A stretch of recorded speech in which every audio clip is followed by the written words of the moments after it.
knows, even from the majority, you sit together and then you brainstorm, and superior arguments would prevail. And that is what the leadership have always done. The NDC has never been against the prosecution of anybody who allegedly commits a crime. We are not against it. They aren't the only NDC people who have been prosecuted. And mind you, the prosecution of Honorable Atuforsen and Honorable Collins Dauda and Honorable Quayson did not start today. The question is, why are we taking this decision now? At a time when it was even critical to take a decision that was going to affect government. We didn't do that, because if we were to do this, Parliament would have indeed lacked the numbers to form quorum to even take decisions. We never did so. We have decided to do this because we feel that it has moved from just prosecution to witch hunting. That is how we have seen it. It has moved from prosecution to witch hunting. Why? And as long as the witch hunting continues, perhaps we may take the decision we've taken. On that day, I wasn't in court. I was at a committee meeting, Public Accounts Committee. Right. I was there, Honorable Aveji was there, Honorable Yusuf was there, not all of us, because we felt that the Public Accounts Committee at that time was critical, and we had invited people who have been cited for certain infractions. So we wait between going there with our colleagues and sitting to ensure that we discharge this responsibility as the legislature. We did so. Now, if the witch hunting stops, nobody would have any problem at all with this. You see, what happened in the matter of Gyakye Quayson? And surprisingly, I've heard people talking about, oh, we reneging on our responsibility as members of Parliament. Our conscience expect us to represent them in Parliament. We are leaving the Parliament and we are going to do things that they think that do not, serve the interests of our conscience. The question is, the people of Assin-North were denied representation for over a year. The so-called leaders of civil society organizations and experts of our democracy, who are now raising their voices every single space they get, where were they when the people of Assin-North were denied representation?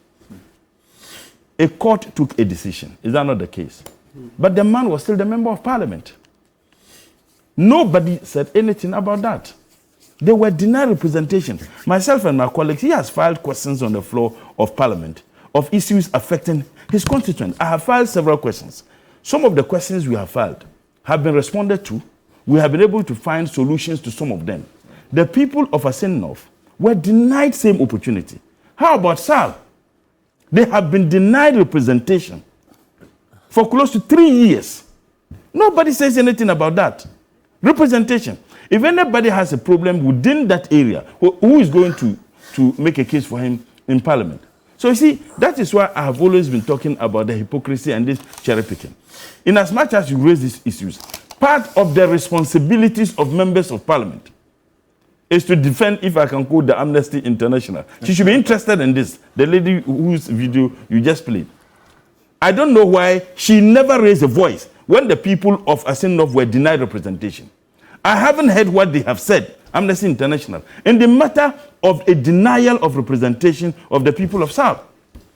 So what we did, Madam Amnesty International, is to protect the rights of the people of Assin-North. Now, the man won the elections. You wanted to get the man out. You did everything. We spent the taxpayers' money needlessly. Taxpayers' money needlessly. No. It was needless. Why? You see, this is a man who was accused of not being holding dual citizenship. The Electoral Commission was petitioned. Before the general elections, the man was invited to appear before the Electoral Commission, a committee set up and headed by Dr. Shribo. On 27th,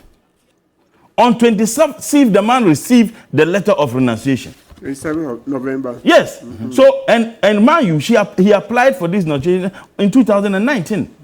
27th, he was supposed to appear before the Electoral Commission. Why did he file for it? I'm coming. I'm saying that, then we can make references to Ndum case, if you want to argue on that logic. On 27th, he received the letter of renunciation. 27th, he appeared before the Electoral Commission, which is clothed with the capacity to conduct elections, to determine who is qualified by the electoral processes to contest as a parliament, as an MP or a parliamentary candidate. When he appeared before the committee and exhibited the letter of renunciation, the Electoral Commission cleared him and asked him to go contest. So the MPP knew, and they used a surrogate, the citizen of, an ordinary person from the constituency who doesn't know that the person is an MPP activist, and they got lawyers for that same person. They got lawyers for the person. Now, we've spent millions of Ghana cedis in conducting elections, and they went there and disputed money. The people of Asin North showed them pepper. The man won the elections. Now, having been denied of representation for over a year, and having won the elections again, you still denying the people of Asin North of representation. I want to speak directly to the people of Asin North. You remember I said it on this your program. The MPP hates you. Why? No, they do. Why would you say that? I'm justifying that. Let me provide the MPP. What do you mean by hate? What is more hatred than denying people of representation? No, tell me what your constituency, honorable. I want to ask you. Use the word hate. I'm saying for another vocabulary, but hate. Which vocabulary? Is too strong. You see the pretense. No. It's hatred. Let's call a spade a spade. We cannot hate. Look. I'll tell. If you deny, people that you have represented before. Can I ask him a question?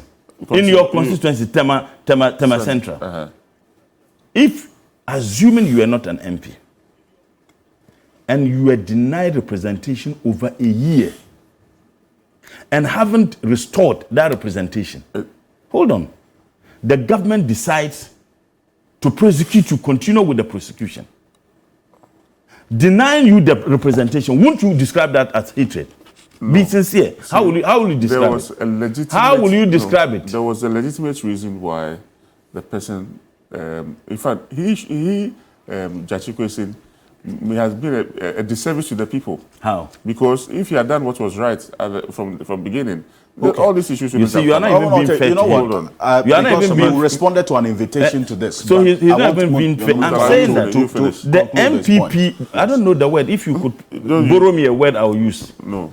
So if I don't use a term, the MPP has nothing to do with this. So it's the state. The MPP love the people of Asin North. The prosecution is being done by the state. I say MPP love the people of Asin North. The reasons why you see.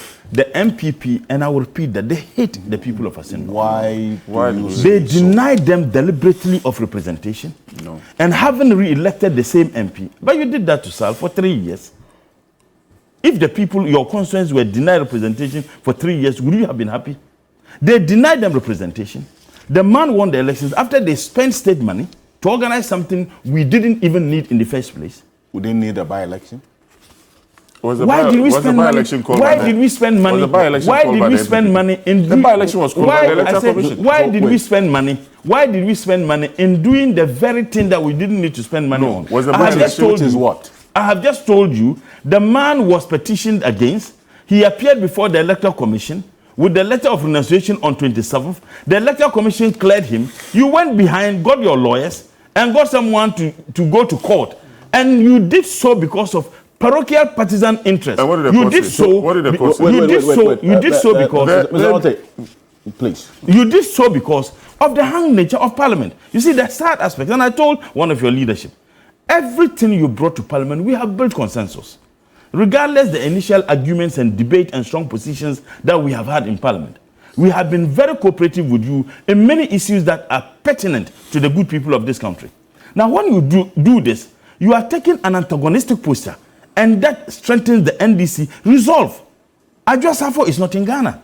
Or if she's in Ghana, she doesn't come to Parliament. Oh, she comes to Parliament. Oh, when was the last time you saw her in Parliament? She was there yesterday, Thursday. She was there on Friday. She was not in Parliament. She was there. I saw Adwoa Safo. No. She was there. I was there. How long was Adwoa Safo absent from Parliament? No. And did the MPP, if you so love people to represent, when Adwoa Safo was absent, the MPP could have helped and saved the state and saved the people of her constituency by sacking her from the party. And once, yes, if you had sacked her from the party, when we started, I'm saying that if you had, can I finish? It's my text. Whatever we said. The reason why I am, he's not. When you throw an invitation to him, I haven't thrown an invitation to him. So.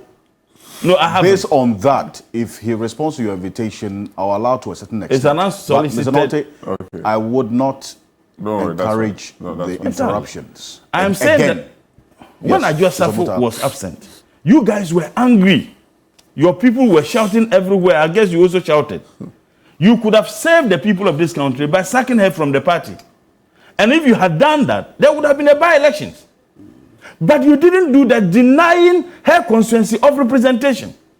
So you did same to your even members of parliament because of empty parochial interests. You denied the people of Assin of representation over a year. When the man won the elections again, you are still denying him that representation. Why is it that we never had problems with the prosecution until now? Because we have realized it is deliberate. You have sent 2 of our members, including our leader. Remember the prosecution, they were supposed to appear before the court on the same day. Is that not the case? Now, if you say that you are just following the processes, why? What was wrong with Asha Wan's process?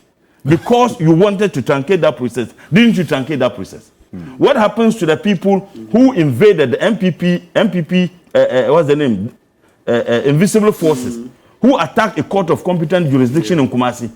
You came with a so-called knowledge prosecutor. That's what you did, to truncate the process. So if you want to do this for sanity to prevail, you do that. But you are not willing to do that. And we're not begging you to do so. What we are simply saying is that as long as the witch hunting continues, we may take that strong position. But as to whether we will continue with this, that is left with our leadership to determine. And whatever decision our leadership would take, I do know that we will consult the party. I do know that we'll have caucus meeting. And when we have caucus meeting, we will together take a position that is better for the people of this country and the NDC. This democracy is not a democracy that is exclusive, a democracy of the MPP. We must allow sincerity and honesty to prevail.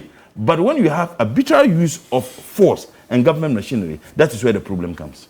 Okay, so from what I understand, this strategy is subject to review. It could be. No, you see, I'm not a leader of our caucus. No, it could be reviewed at any time, depending on the circumstance. So if our leadership sees that, look, the perceived witch hunting or the witch hunting that we have seen, there is some relaxation of that witch hunting. We are not saying don't prosecute the people. That's not what we are saying. Okay, so what's the ultimate objective of your boycott? To tell government that don't witch hunt. So allow the laws to take its course. So it is being done deliberately so that they reduce the number in parliament. Now, if you have our minority leader and another member of parliament out of parliament, you would have NDC number being reduced to 135. So that even with the absence of a Juasa or any other person, they can push through their bills. And that is why we are saying that we will not sit. If you don't sit, you may not even have a quorum. That's the point. Okay. So we are doing so in protection of our democracy. So you are not against these 3 persons facing the court of law? We have never been against anybody facing the court of law. We have never been against it. Okay. So how do you distinguish that from the persecution? Because they are in court, really. So how do you expect the court case to run to convince you that they are not being persecuted?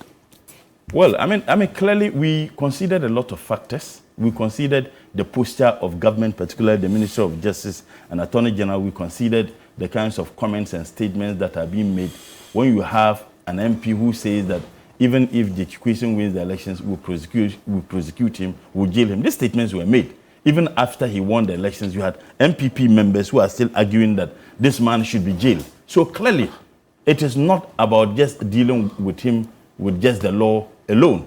There is that agenda to ensure that the man is jailed. He won elections. It is only the courts in this country that will determine whether the man will go to jail or not.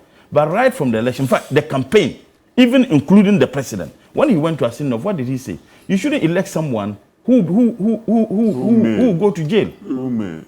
But why should that statement even come from the president? Don't elect someone who may be jailed. That statement should not even come from the president. And after the president made that statement on platforms, when we were campaigning, saying that if you vote Gyakye Quayson, he will be jailed. So there is every clear evidence that what is happening is witch hunting and nothing else. And nothing else. And that is why we're saying that if the witch hunting stops, perhaps we may review the position we have taken. But as long as the witch hunting continues, we may look at maybe perhaps very drastic, actions to take than what we have taken so far.